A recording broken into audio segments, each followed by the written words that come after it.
Faris.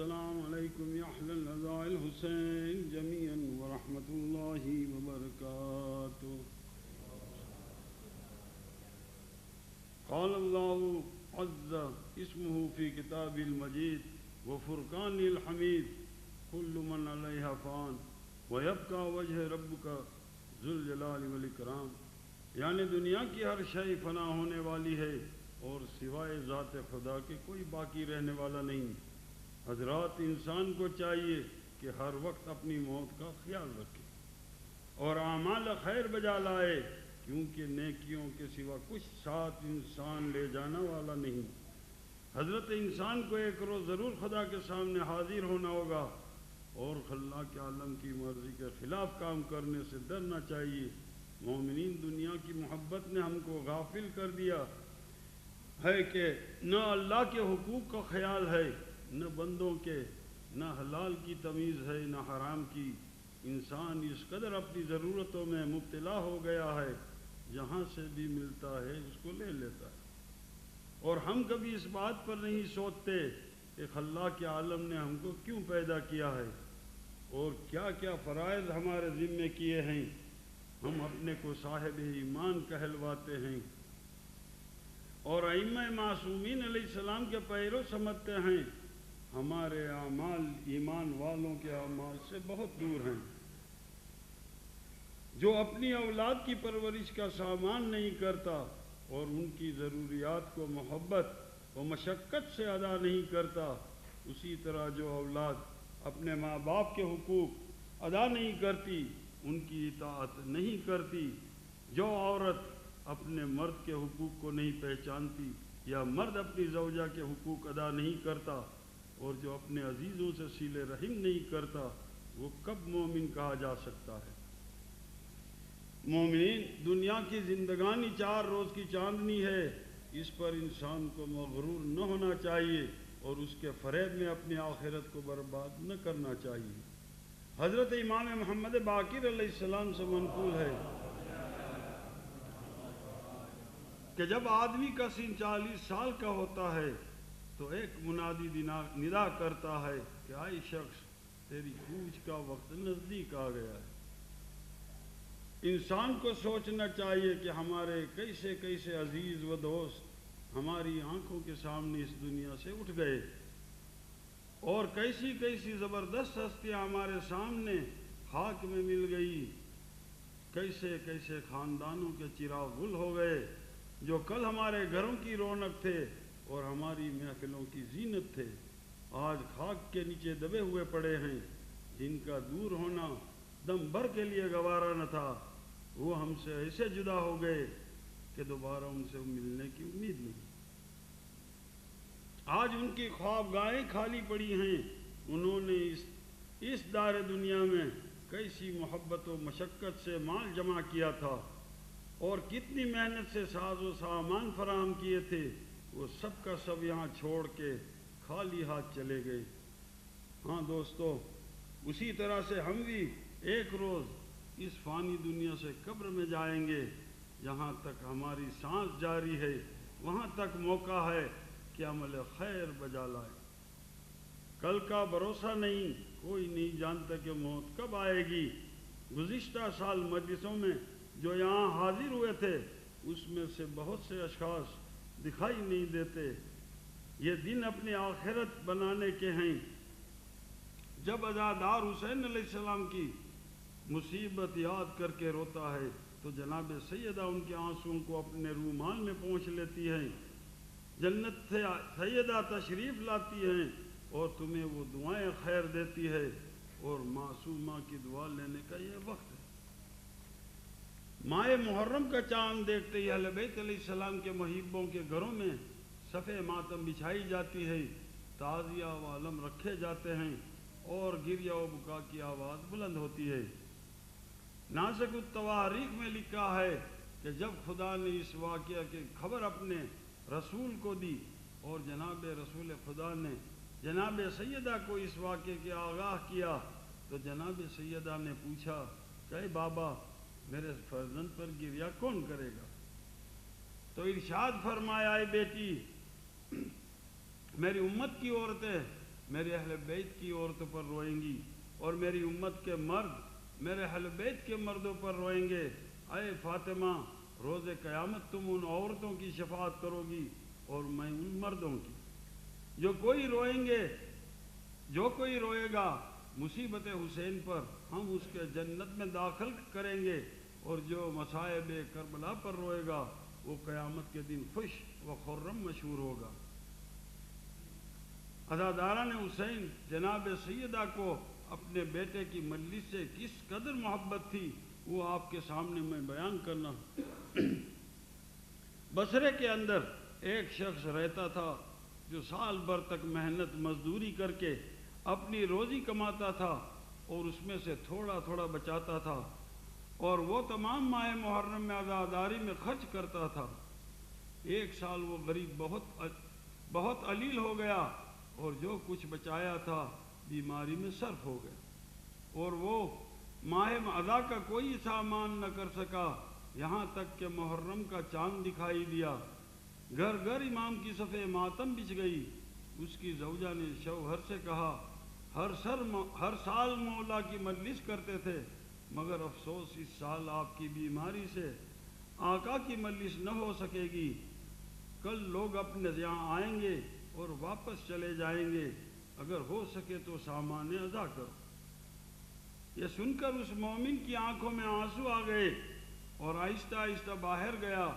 مومنہ گھر کے دروازے پر امید کے ساتھ کھڑی تھی کہ یکایک پڑوس میں مرثیے کی آواز سنی۔ بے اختیار دروازے کو بند کر کے مجلس میں چلی گئی۔ مجلس ختم ہونے کے بعد دل سے کہنے لگی، اے مولا، آپ جانتے ہو شوہر کی بیماری اور ناداری سے آپ کی خدمت سے محروم رہ جاتی ہوں۔ آقا، آپ کے سوا کس سے عرض کروں؟ کوئی راستہ کر دیجئے۔ یہ کہتی ہوئی گھر پر آئی تو کیا دیکھا، دروازہ کھلا ہوا ہے۔ خیال کیا کہ شاید اس کا خاوند آ گیا ہوگا۔ آخر گھر میں داخل ہوئی تو کیا دیکھتی ہے کہ 4 بیویاں سیاہ کپڑے پہنے ہوئے کام کرتی، کوئی پانی چھڑکتی ہے، کوئی فرش بچھاتی ہے، کوئی تنور روشن کرتی ہے۔ اس مومنہ کو حیرت ہوئی اور نزدیک جا کر سلام کیا اور عرض کی، آپ کون ہیں؟ ایک خاتون نے کہا، میں مریم مادر عیسیٰ ہوں، اور وہ حوا زوجہ آدم ہیں، اور وہ ہاجرہ مادر اسماعیل ہیں، اور وہ خدیجۃ الکبریٰ زوجہ خاتم الانبیاء ہیں۔ ہم سب تیرے گھر مجلس کا انتظام کرنے آئے ہیں۔ اتنے میں اس مومنہ کی نظر اس طرف گئی جہاں ذریعہ مبارک رکھی جاتی تھی۔ دیکھا کہ ایک خاتون سر برہنہ، بال بکھرائے، منہ پر خاک لگائے رو رہی، واہ حسینہ ہو، واہ شہیدہ ہو، واہ مظلومہ ہو کہتی جاتی ہے، اور چھوٹا سا تابوت رکھا ہے۔ دیکھتے ہی مومنہ بے تاب ہوئی اور رو کر پوچھا کہ آپ کون ہیں؟ حسین کا نام لے کر رو رہی ہو۔ اس معظمہ نے ارشاد فرمایا کہ کنیز خدا، میں اس مظلوم کی ماں ہوں جس کی لاش پر جانوران صحرا کے سوا کوئی رونے والا نہ تھا۔ پس جو مومن اور دوست میرے غریب فرزند کی مجلس برپا کرتا ہے تو میں آ کر مجلس میں شریک ہوتی ہوں اور رونے میں ان کا ساتھ دیتی ہوں۔ یہ سنتے ہی وہ مومنہ قدموں پر گر پڑی۔ آپ نے فرمایا کہ خوشا حال تیرا کہ تو میرے فرزند کی عزادار ہے، قیامت میں تیری شفاعت کروں گی۔ یہ وہ زمانہ ہے کہ تمام محبان اہل بیت کے گھر میں صف ماتم بچھی ہوئی ہے، گویا صحن عالم اس غم کو منا رہا ہے۔ ارے ہمارے زمانے کے امام زیارت ناہیہ میں فرماتے ہیں، اے جد بزرگوار، اگرچہ زمانے نے مجھے پیچھے ڈال دیا اور تقدیر نے آپ کی نصرت و مدد سے مجھ کو روکا اور میں آپ کے دشمنوں سے جنگ اور مقابلہ نہ کر سکا، لیکن اے جد بزرگوار، اب میں صبح شام آپ پر بلند آواز سے روتا ہوں اور خون کے آنسو بن کر بہتا ہے۔ لکھا ہے کہ رات کے وقت محمد حنفیہ امام حسین علیہ السلام کے پاس آئے اور روکنا چاہے